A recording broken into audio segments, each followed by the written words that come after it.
Ursuleț, băiat finuț, ești zuzu, dar ești drăguț. Ursuleț, băiat finuț, curcile te-au luat la țintă.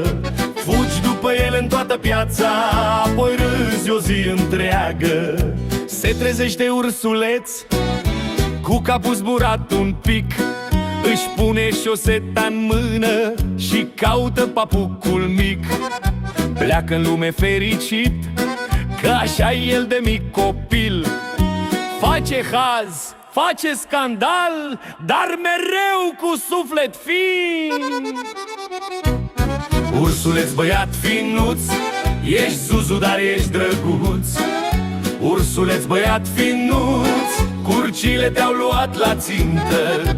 Fugi după ele în toată piața, apoi râzi o zi întreagă. Avea el o curcă, zici, că era gravidă rău. O plimba ca pe o doamnă, dar unde e nici Dumnezeu.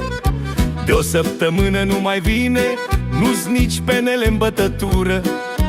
Ursuleț umblă prin sat, parcă face investigație dură. La piață, frățioare, stă la o cafeluță, relaxat.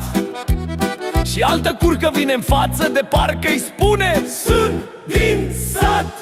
O ia ursul acasă mândru, zice în sine: gata, am găsit. Dar la ușă observă bietul că-i crăcănată și cam rătăcită. Curca sare pe fereastră, fuge mai ceva ca trenul. Ursuleț rămâne în ușă: aoleu, iar am greșit curcanul. Ursuleț, băiat finuț, ești zuzu, dar ești drăguț. Ursuleț, băiat finuț, curcile te-au luat la țintă.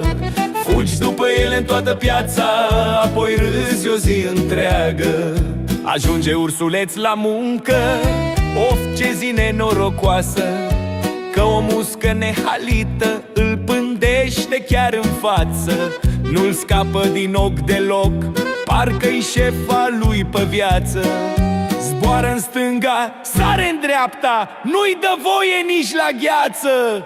Du-te, mușco, lasă-mă, zice ursul supărat, dar musca-i tot lângă el, parcă-i fen dedicat. Ursuleț, băiat finuț, lumea toată te cunoaște. Ești zuzu, dar ești aur, ai poveste în orice noapte. Ursuleț, băiat finuț, cu curci cu musca blestemată. Tu aduci doar voie bună, faci caterincă garantată.